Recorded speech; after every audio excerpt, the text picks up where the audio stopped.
What's up, guys? Welcome back to Football Digest Daily. My name is Nyasha. I hope you're having a fantastic Monday. I hope you have had a fantastic weekend. I'm sure you've had a fantastic weekend if you are not a Manchester United fan. If you are, I don't think you've had a good weekend. And honestly, I don't think you're going to have a good week. It might be a long week for you. So all the best. It's been a fantastic weekend anyway. Matchday 2 happening. So much happening elsewhere. Like the Kenya Premier League started as well.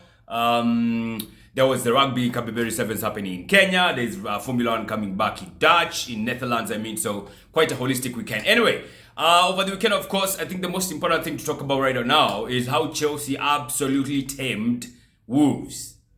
Yeah, I honestly didn't see that one coming. Nobody saw that one coming, not even the Chelsea fans themselves. If they were confident enough, they would tell us the truth. They did see themselves winning 6-2 at Molineux Stadium, but that's what they did. They won 6-2 at Molineux Stadium. Cole Palmer with a hat-trick of assists. Madueke with a hat-trick of goals. I understand the last time that happened was quite a while back. I think it was around 2015. Who was this? Hurricane and Son. I think one person assisting, another person with 3 goals. So, and that person going on to score a hat-trick, of course. So, Heung-min Son, you might see this in a trivia. The only guys to do this, Heung-min Son and Hurricane, Freddie Ljungberg and Henry, and now we have Cole Palmer and Madueke. Alright, so yeah, the only guys to score a hat-trick and being assisted by one person. So that's fantastic for Chelsea, of course. I mean, if you look at the XG, it tells you a lot. The XG for Chelsea, I think, was 1.5. Yeah, so it's not like they created a lot of quality chances, but they somehow outdid their XG. And this is because I felt like, for me, they were very good at transition, man. The attack. Chelsea's transition attack is rapid. Like, they are very, very quick. I mean, it's Madueke, Cole Palmer, and who was on the left? Mudryk, and then, of course, when they brought Pedro Neto, was just something else. In the first half, the game was a bit equal, you would say. Because I think the first half, they went to halftime break, I think, at 3-2. Or is it 2-2, I think, if I'm not wrong. And then the second half, they just blew Wolves out of the water, my friends. Man, absolutely insane. Madueke, of course, getting his hat-trick. Pedro Neto coming on to assist Joao Felix. Cole Palmer sealing his hat-trick is just fantastic for Chelsea. Let them not... I think this kind of helps take off the pressure a little bit on Chelsea, because everybody was looking at Chelsea with a microscope, you know? So I was, and so many other people. And maybe now they can maybe focus on their own issues for now, because they have bought themselves some leverage, in my opinion. So, yeah, I would not be over the moon if I was a Chelsea fan. I would wait to see the next game, who they're up against, and just see how they will perform when they meet a bigger team. I honestly feel Chelsea will pull off such performances when they meet average sides like Wolves, Manchester United, and them, man, you know? But when they meet bigger sides, now that's when the real test begins, in my opinion. All right, so let's see how that one goes for Chelsea. That was fantastic for them. Liverpool are playing afterwards against Brentford, and boy, have you ever seen a more quiet Anfield? Like, we know Anfield for the atmosphere, but goddamn, it was sounded like like a grave. So that it was so quiet, and I know the kind of football they play does not necessarily bring out the atmosphere, but still, come on, man. Yo, first game of the season, it sounded like a goddamn grave. Selhurst Park has a better atmosphere. Which ground would say is a bit dead in terms of atmosphere? Which ground? I don't want to say Brighton. But I mean, there's a standard that Anfield has set as far as atmospheres go. So when it's not like that, you have to wonder, like, why? And then again, of course, Liverpool are not playing this gegenpressing, and all that intensity is not there anymore. So, yeah, maybe it's contributing to that. Only time will tell, but it's not looking good, bruv, as far as atmospheres go. This is not the Liverpool we are used to seeing. But they're getting results. They won 2-0 against Brentford. They won the 1-0 at halftime, then another goal in the second half. You see, the Liverpool you're seeing right now is a very different Liverpool. It's not the swashbuckling one with the crazy intensity and high pressing and all that stuff. No. No, now it's like more of having the ball now, a bit of control of the game.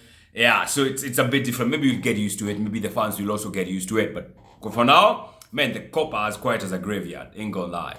That's on Sunday. On Saturday, we had, of course, Arsenal beating Aston Villa in the late kickoff. I think I talked much about that. That was very good for the Arsenal. We needed to exercise those Aston Villa ghosts after them beating us home and away last season. We did that. 2-0 in the bag, hat-trick in the... clean sheet in the bag. David drives a crazy-ass saves. Oli Watkins with some stupid-ass misses as well. I think a sharp Oli Watkins definitely punishes Arsenal. You see, like how they did on Saturday is how exactly Arsenal did when you played Aston Villa in the 2 games.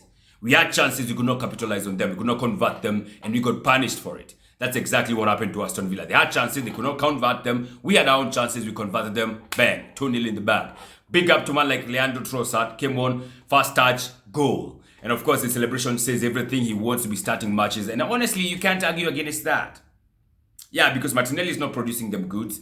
But, I mean, time will tell. Once we get Mikel Merino and Calafiori in, or Mikel Merino, I think we most probably unlock Martinelli. So maybe we'll see much more of him then. So we got to give him some time. But of course, Trossard definitely wants to be starting. And he's knocking on the goddamn door. I will not be surprised to hear that Trossard met Arteta on Monday to talk about his playing time.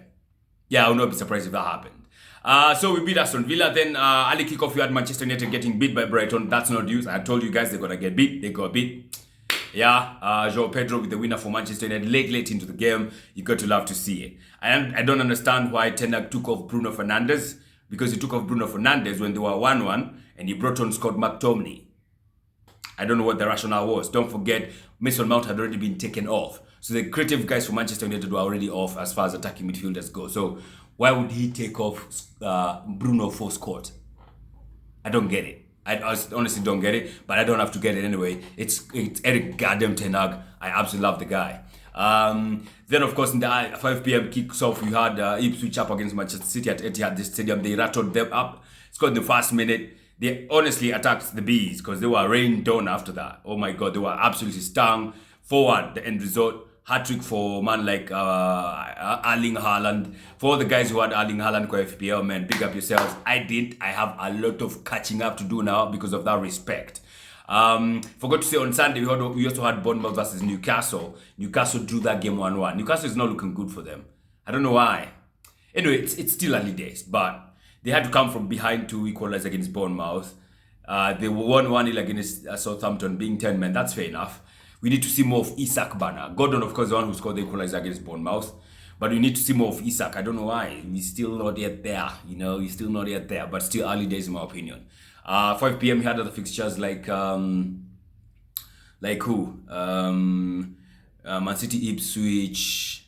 Who else did we have at 5 p.m.? Crystal Palace, West Ham. West Ham won that game 2-0, by the way. Crystal Palace, I don't know what's up with them. They sold Anderson. They sold Olise.